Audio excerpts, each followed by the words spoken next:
ልጅ መልስልኝም ልልህ አይደለም የመጣሁት ሲጀመር። አሁን አንቺ አይደለም ልጅ ዶሮ የጠፋብሽ ትመስያለሽ። አንተ እኮ ነህ የጠፋብህ ማትመስለው። አንተ እኮ ነህ የጠፋብህ ማትመስለው። ለነገሩ አንተ አልጠፋብህም። አንተ ጋር አይደለ ደብቀው አይደል ከኔ። አሁን እኔ ምንም ክርክርም አልፈልግም። ቤት እንዳለና እንደሌለ መተህ ቼክ ማድረግ ትችላለህ። ሲቀጥል ደግሞ ዛሬ ጠራው ለምንም ጭቅጭቅ ለምንም ክርክር አይደለም። አንተ እኛ ላይ በጣም አቅም እንዳለና ምንም እንደማናመጣ ነው አክት እያደረግህ ያለው። ስለዚህ በህግ አግባብ ህግ ፊት አቅም እንዳለህና ምንም እንደማያመጡም ለእነሱ ታሳያቸዋለህ። ለአንተም ለሄርሜላም ለቡዜም የምጥራው ወረቀት እንካ ተቀበለኝ። ነገ ሄደን እንነጋገራለን። ምንም አታመጡም አይደል ያልከው? ይኸው ምንም እንደማናመጣና እናንተም እውነታችሁንም ይሁን ውሸታችሁንም እዛው እንነጋገራለን። ይሄንን ያዘው። ምን ያደርግልኛል? ምንድን ነው የመጥሪያ ወረቀት? ሲጀመር አንተም ተስማምቼ ነው የመጣው። ሲጀመር ያደረግ መጥሪያውን ወረቀት በመጀመሪያ ያዘው። ከዛም ባለፈ ደግሞ ያደረግከው ነገር በፍጹም ልክ ያልሆነ ነገር። አንተ የእኛን ነገር ተጠቅመ አንተ በዛ በእጃ ዙር ሄደህ ልጁን ትቀበላታለህ እንዴ? ወይ ደግሞ ልጁን ትወስዳለህ ነው? ሲጀመር መስራት አድርገና ነው። ምንድን ነው የምረጋጋው? ለምን እረጋጋለሁ? ልጁን ቅድሚያ ስንጠይቅ ሩታ እምቢ ስላለች ልጁን ከኛ የደበቀችው ነው የመሰለኝ። ተረዳኸኝ አይደለም? ነገር ግን ሩታ ደውላ እኔ ጋር እያለቀሰች እኔ በፍጹም ይህንን ነገር ከኛ ደብቀሽው አይደለም ወይ ስላት፣ በፍጹም እንደዛ አይደለም። በቃ የእናንተን ነገር ግን የእናንተን ሀሳብ ሰምቶ ልጄን የወሰደብኝ ሌላ ሰው ነው ያለችኝ። ስለዛ ላስብ የምችለው ደግሞ አንተና ቡዜ ናችሁ እንጂ ይህን ልታደርጉት የምችሉ ማንም ሊያደርግ አይችልም። ሰላም አንተ ጋር ነው እንዴ? አልጠፋም። አሁን እናንተ ጋር ነው እኮ እኛ እናውቃለን እናንተ ጋር እንደሆነ፣ ግን እንድትመልሱልን እንፈልጋለን። አልጠፋብህም። አንተ ደብቀው እንደሆነ እናውቃለን። ስለዚህ ልጅ መልስልኝም ልልህ አይደለም የመጣሁት ሲጀመር። አሁን አንቺ አይደለም ልጅ ዶሮ የጠፋብሽ ትመስያለሽ። አንተ እኮ ነህ የጠፋብህ ማትመስለው። አንተ እኮ ነህ የጠፋብህ ማትመስለው። ለነገሩ አንተ አልጠፋብህም። አንተ ጋር አይደለ ደብቀው አይደል ከኔ። አሁን እኔ ምንም ክርክርም አልፈልግም። ቤት እንዳለና እንደሌለ መተህ ቼክ ማድረግ ትችላለህ። ሲቀጥል ደግሞ ዛሬ ጠራው ለምንም ጭቅጭቅ ለምንም ክርክር አይደለም። አንተ እኛ ላይ በጣም አቅም እንዳለና ምንም እንደማናመጣ ነው አክት እያደረግህ ያለው። ስለዚህ በህግ አግባብ ህግ ፊት አቅም እንዳለህና ምንም እንደማያመጡም ለእነሱ ታሳያቸዋለህ። ለአንተም ለሄርሜላም ለቡዜም የምጥራው ወረቀት እንካ ተቀበለኝ። ነገ ሄደን እንነጋገራለን። ምንም አታመጡም አይደል ያልከው? ይኸው ምንም እንደማናመጣና እናንተም እውነታችሁንም ይሁን ውሸታችሁንም እዛው እንነጋገራለን። ይሄንን ያዘው። ምን ያደርግልኛል? ምንድን ነው የመጥሪያ ወረቀት? ሲጀመር አንተም ተስማምቼ ነው የመጣው። ሲጀመር ያደረግ መጥሪያውን ወረቀት በመጀመሪያ ያዘው። ከዛም ባለፈ ደግሞ ያደረግከው ነገር በፍጹም ልክ ያልሆነ ነገር። እናትን ከልጅ ነጥለ እንዴ አንተ ጭራሽ እኛ ከቤተሰብ ጋር ተነጋግረን ልጁን ሄደን እኮ ሩታ ልጁን ስጭን ሀያቶቹ ጋር ሂደግ ስንላት እኮ ልጁ ከአንተም ጭቅጭቅ ከእሷም ጭቅጭቅ ድኖ በጤነኝነት አስተሳሰብ በጥሩ ሞራን እንዲያድግ ብለን ነው እንጂ እኮ አንተ የእኛን ነገር ተጠቅመ አንተ በዛ በእጃ ዙር ሄደህ ልጁን ትቀበላታለህ እንዴ? ወይ ደግሞ ልጁን ትወስዳለህ ነው? ሲጀመር መስራት አድርገና ነው። ምንድን ነው የምረጋጋው? ለምን እረጋጋለሁ? ተረጋጋ መጀመሪያ። ይህንን ልጅ ማን ወሰደው? አንተ ነህ የወሰድከው። እኔ ቤት መጥቼ ስማኝ፣ አንተ ገብተህ እንደማትወስደው እኮ እርግጠኛ ነን። ግን ደግሞ ስማኝ፣ ይኸውልህ እኛ እኮ ምስክር አለ። አሁን ፖሊስ ጣቢያ እንሄዳለን። ከነ ምስክር ከነ ሁሉም ነገር እጃችን ላይ አለ እኮ። ስማኝ፣ ሩታ ቤት የምታግዛት ልጅ የራሷ ሰራተኛዋ አክስቴ ነኝ በሚል ሰበብ ገብታ ልጄን ሲጀመር ኤፍሬም ደግሞ አንተ ደግሞ ሲጀመር አይደለም አንተ እኔ እንዴት ነው አንተ በዚህ ሀሳብ እንደማልስማማልህ ስታውቅ ነው ከቡዜ ጋር ተመሳጥረ። ኦኬ ታዲያ ቡዜ ናት ቤት ሄደችው ነው እንግዲህ ያው ሰራተኛ ያለችው አክስት ብዬ ነው መታ የወሰደችው አለች። ስለዛ ቡዜ ናት የወሰደችው ልጁ ያንተ ምጭ ከቡዜ ጋር ተነጋግራችሁ ነው በዚህ ሀሳብ እንደማልስማማ ስለምታውቁ። እንዴ አንተ እንዴት ምን አይነት ሀሳብ ነው ሲጀመር? እንዴት እያሰብክ ነው? እንዴት ነው ልጁን ከእናት የምትነጥለው? ምንም ልረጋጋ አልችልም። የሚያረጋጋ ነገር አይደለም ሄርሜላ። እዛው ፖሊስ ጣቢያ ሄደን እንረጋጋለን።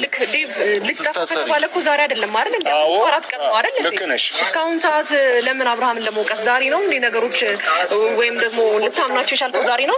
እኔ እስከ ዛሬ ድረስ ሲጀመር ሩታ እኛ መጀመሪያ ሄደን ስንጠይቅ ልጁን ቅድሚያም እያልኳቸው ነበር። ልጁን ቅድሚያ ስንጠይቅ ሩታ እምቢ ስላለች ልጁን ከኛ የደበቀችው ነው የመሰለኝ። ተረዳኸኝ አይደለም? ነገር ግን ሩታ ደውላ እኔ ጋር እያለቀሰች እኔ በፍጹም ይህንን ነገር ከኛ ደብቀሽው አይደለም ወይ ስላት፣ በፍጹም እንደዛ አይደለም። በቃ የእናንተን ነገር ግን የእናንተን ሀሳብ ሰምቶ ልጄን የወሰደብኝ ሌላ ሰው ነው ያለችኝ። ስለዛ ላስብ የምችለው ደግሞ አንተና ቡዜ ናችሁ እንጂ ይህን ልታደርጉት ምችሉ ማንም ሊያደርግ አይችልም። ደግሞ ሉሌ ጠፍቶ አንተ እንደዚህ ቆሞ በስነስርዓት እኛን አታወራ። አንድ ያዳምጠኝ። በመጀመሪያ ሉሌ ጠፋ ከተባለ ይሁን ዛሬ አሁን 4ኛ ቀኑ ነው። 3 ቀን 2 ቀን 1 ቀን አንተ ቤተሰብ ነህ፣ ከማንም በላይ ቅርብ ነህ። ሉሌ ጠፋ ሲባል እንዴት አንተ ይሄን ያህል መረጃውን እንዴት አይደርስም? የእውነት እንዳልጠፋ ስለምታውቅ ነው ሲጀመር። ምን ብለው አሳምነውክ ነው? እሱን ተይውና እሱ አጎቱ ነው አይደለ? እሱ አጎቱ ነው አይደለ? እሱን ተይውና አብርሃም እኮ ምንም አልመሰለውም። ምንድነው የምታወሪው?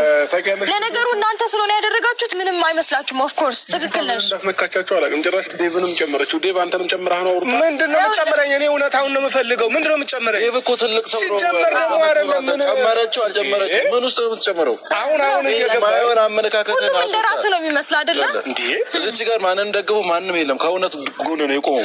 አሁን እየገባኝ እንዳለ እንደሆነ ማለት ነው። እስከዛሬ እንደውም እኔ ሩታ ጥፋተኛ ናት እላለሁ እንጂ ጥፋተኛ ሲጀመር አንተ ነህ። ገባህ አይደለም? ይኸውልህ ዴቭ ይሄን ሀሳብ ብዙ ጊዜ ትቀያይራለህ። አሁን አንተ ምንም ልቀይር አይደለም። የዚህኛው ሀሳብ በፍጹም ልደግፍ አልችልም። ደግፍ አይደለም ዴቭ። ብዙ ጊዜ አንድ አቋም ኖሮክ ወይ የሆነ ነገር ይሄ ሀሳብ ትክክል ነው ብለህ አታስብም። አንድ ጊዜ ትክክል ነው፣ የሆነ ሰው ትክክል አይደለም፣ የሆነ ነገር ብቻ እንደዚህ የምትልበት ነገር አለ። ትክክል አይደለም ዴቭ። ቆም ብለህ ወንድም ልጅ እንደሆነና ልጁ እንዳጠፋ በጣም ግልጽ ነው። እውነት እንነጋገር ከተባለ እንዴ ልክ ዛሬ ልውል ጠፋ፣ በነጋታው መታ ልጄን ወስደኸዋል አንተ ነህ መልስልኝ። እሺ ከዛ በነጋታው መታ ሄርሜላ ጋር መታ ልጄን አንቺ ነሽ አንቺም ሰጂው ኖ ይሄ ሲጀመር የተቀነባበረ በነጋታው አንቺ ጋር ስመጣ ማነሽ ሄርሜላ ታዳምጪኛለሽ? በንጋቱ አንቺ ጋር ስመጣ 24 ሰዓት አልሞላም። ወደ ህግ መሄድበት አግባብ አልነበረኝም። ገባህ አይደለ? አሁን ግን 24 ሰዓት ሞልቶናል። ህግ ፊት ሄደን መነጋገር ያለብን ነገር አሁን አንተ እንደዚህ ደረትን ነፍተህ እንደምታወራው ያኔ ምን እንደምትል እናያለን። ይፈርደናል በደንብ። ከዛ ደግሞ ልክ እንደ ልማድ እያለቃቀስክ ደግሞ ይሄንን ክስ አንሱልኝ ያንን ክስ አንሱልኝ ስትለኝ እንዳልሰማ እዛው ነው እንድትመቀመቅ ማድረግ። እዛው 3 እና 4 ክስ እንዳለብን እንዳትረሳ። በምህረት ዝም ስልና ክስ ደጋግሜ ሳነሳልህ ልብህ አበጣ አይደለ? ደህና አድርጌ አስገባና ስነ ስርዓት እንታታለን። አንድ ነገር ልንገርህ፣ ይኸውልህ ነገሩ እንደዚህ ነገር ውስጥ እንዲገባ ያደረጋችሁት እናንተ ናችሁ። ትናንትና መጥቼ ብዙ ነገር ብያችኋለሁ፣ ብዙ ነገር ፈጥሬያለሁ። ልጅ መልሱ ብያለሁ፣ ግን ደግሞ እናንተ ልትመልሱ አልቻላችሁም። እንደውም ነገሩ አውቃችሁ ነው ወደኛ አዞራችሁት። ይኸውልህ ሄርሜላ ሆንሽ አብርሃም ሆን እስር ቤት ገብታችሁ መበስበስ ካልፈለጋችሁ የባለፈውም አለ ሪከርድ አለ፣ ብዙ ነገር ሪከርድ አለባችሁ። ይኸውልህ ገብተሽ ስሚኝ አንዴ እባክሽ ስም በማጥፋት ነው ሲጀመር እኛም የመክሰስ መጣለ። ስሚኝ አንዴ የአንቺ ስም አጥፍቼ አላውቅም። በመጀመሪያ ደረጃ ልክ እውነቱን ነው እስከዛሬ እየነገርኩሽ የነበረው ሄርሜላ ስትል ነው እየኖርክ ያለው እኮ እውነቱን የነገርኩሽ። ይኸውልሽ እስከዛሬ የሚያወራሁት ነገር ማለት ነው ስለሚገባሽና ስለ ሁሉም ነገር እውነታውን ያወራሁት። ውሸታም ሲጀመር ቀመረኛ፣ ውሸታም፣ ተንኮለኛ የሆነ መጥፎ ነገር ባታስቡ እናንተ ሉሌ መሰለ ገና ህፃን ልጅ 1 ዓመት ያልሞላ ልጅ ጠፍቶባችሁ እንደዚህ ቆማችሁ። ያኔ እኮ ከቤቴ አንተ ወስደህብኝ እንኳን 2 ቀን 4 ቀን ታግሻ አውቃለሁኝ። አሁንም ግን ያንን ልደግምልህ አልችልም። ገባ አይደለ? ያኔ መስዋዕት ሳትጠፋ የእኛን ስም አጥፍተህ ከሰህን ነበረ። ገባ አይደለ? ስም በማጥፋትም ከስሽህ ነበር። ያንንም ትቼልሃለሁ። ልጄንም ወስደብኝ ትቼልሃለሁ። አሁን ግን ልተውልህ አልችልም። እያወቅህ እኔ አልጨረስኩም። ገና ልጄን ሳገኝ ነው የምጨርሰው። አንተ ምን ማለት ፈልገህ ነው? ቀጥታ አማርኛ እየነገርኩህ አማርኛ እየሰማህ ነው። አማርኛ በስነ ስርዓት እየነገርኩህ ነው። በቀደም እኛ ሩታ ጋር ሄደን ነበረ። ልጁን ስጭን እናት አያቶቹ ጋር በስነ ስርዓት እንዲያድግ ነበር እንጂ አንተ እኛ ይህንን መጠየቃችንን እኔና ቡዜ መጠየቃችንን አወቅ። ከዛ በኋላ ነው እንደዚህማ ከሆነ ታዲያ እኔ ልጁን በወስደው ተጠያቂ እነሱ ይሆናሉ ብለህ አስበህ በእጃ ዙር ሄደህ ልጁን ተቀበልክ። ተረዳኸኝ አይደል? ምን እንዳስፈልጋል እናት ደውላ እዚች ጋር በቀደም እንደዛ ብለኸኝ ዴቭ በአንቺ ፍቃድ ነው ልጁ የሚወሰደው፣ ያለ አንቺ ፍቃድ በፍጹም አይሄድም ሉሌ ብለህ ተናግረኝ እንዴት ልጁን ታስወስዳለህ? ማን ነው የሚያስወስደው? እኔ በፍጹም እንደዚህ አይነት ነገር ውስጥ የለውም። እዚች ጋር እየየ ብለህ ስታለቅስ ነገሩን ሳስበው ደግሞ እናንተ እንዳደረጋችሁት ገባኝ። በቃ ለእኔ በገባኝ መንገድ በደንብ ነው ማውቃችሁ። እህት ወንድሞቼ ናችሁ እኮ በደንብ ነው ማውቃችሁ። የወሰዳችሁት እናንተ ናችሁ በስነ ስርዓት። አንተ አሁንም እዛ ፖሊስ ጣቢያ ሄደን እንግዲህ አንዴ መጥሪያ ወጥቶላል። ፖሊስ ጣቢያ ሄደን ጭቅጭቅ ምናምን መፍጠር አያስፈልገንም። ልጁን በስነ ስርዓት መመለስ ካለባችሁ መልሱ። እናትን እዚች ጋር ደግሞ 4 ቀንም ሆነው 5 ቀንም ሆነው አንተም ተረጋግተህ ስታያት ሩታ በቃ እሱ ጋር ይሆናል ብላ ነው ምናልባት እንደ እናት ልታብድም ትችል ነበረ። ግን አንተ ተረጋግተህ ስታይ ሉሌ ጠፍቶ እንደማትረጋጋ ስለምታውቅ እሷን እየተረጋጋችሁ ለዛም ጭምር ነው ሄርሜላም ለአንቺ መልስ ነው። ገብቶሻል እንጂ እኔ ዛሬ ላይ ነው የሰማሁት። ነገሩ ማታ ነው እንግዲህ ደውላ በጣም ያስጨነቀችኝ ልክ እንዳልሆነ ሲገባት ማለት ነው። ገባሻ? ዛሬ መጣሁኝ እውነታውን ተናገርኩት። በመጀመሪያ በዚህ ሀሳብ አንተን ተስማምተህ መምጣት በጣም ግራ ገብቶኛል። ነገ ከነገ ወዲያ ስንት ነገር ሲያስመስሉ ዛሬ አይደለም እኮ ስለ ሉሌ መነሳት የጀመረው? ልጄ በዚህ ገብቶ ልጄ በዚህ ወጣ ከተባለ እኮ ዛሬ አይደለም። ይሄ ውሸት፣ ይሄ የእውነት ልጅ የጠፋባት ልጅ እንዳልሆነች በጣም ግልጽ ነው። ራሷ ጋር ነው ልጁ።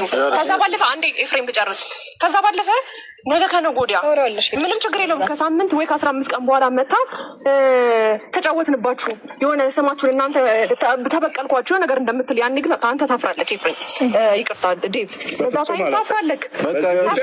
በድርጊትሽ ማፈር ያለበት አብርሃም ነው። ሲቀጥል ደግሞ ያለ ነው ይኸውልሽ፣ በህግ ደረጃ ነው። በህግ ደረጃ ቀልድና ጨዋታ የለም። ይሄንን ለእኛ አትነግሪንም። ገባሽ? አንቺ ሄደሽ ትቀልጃለሽ፣ አንቺ ሄደሽ ትጫወቻለሽ። እና ደግሞ አንድ ነገር ልንገርህ ዴቭ፣ ወደኛ ወይም ወደ ሩታ መመለሱ ግርም አይበል። ሁሉም ሰው እውነት ሲያውቅ ወደ ሩታ መመለሱ አይቀርም። ምክንያቱም እውነት ያለው ሩታ ጋር ስለሆነ እናንተ እያስመሰላችሁ መኖር ትችላላችሁ። ስለ እናንተ አይመለከተንም። ግን ደግሞ ልጅ ነው ያገናኘን። ልጇን ለእናቱ መልሱ። በቃ ጀመር መከራከር የማያስፈልግ መጥሪያ የሰጠሽው አይደል? ሂድ በቃ አንተ በቃ ሄድ እዛው ነገ ጠዋት 2 ሰዓት ላይ ፖሊስ ጣቢያ እንገናኝ። ሄርሜላ በቃ አንቺም እንደሆንሽ መገኘት ትችያለሽ።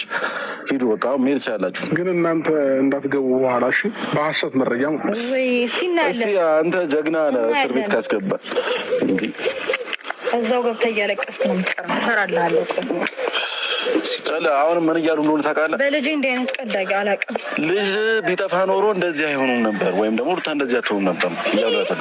ስለዚህ እነዚህ ልጆች ደግሞ ክስ ፖሊስ ጣቢያ ስንሄድ እንዴት እንደጠፋ እናሳያቸዋለን። ሲጀመር ደግሞ ዝም አትልም ማለት 24 ሰዓት ሳይሞላ መክሰስ ይቻላል እንዴ? ልጅ ጠፋ ተብሎ እኮ 24 ሰዓት ሳይሞላ መክሰስም አይቻልም። እንደ ህጉን በስነ ስርዓቱ እኮ ያውቁታል። ያው ከኛ ጋር መከራከር ካልሆነ በስተቀር ህግ ያውቁባል። ህግ ቢያውቁ ኖሮ እንደዚህ ነበር። ላስረዳ። ቤት ስመጣ ያን ቀን የተወሰደ ቀን ስመጣ ማለት ነው የለም። ወዲያውኑ ደውዬ ጠየቅኩትኝ።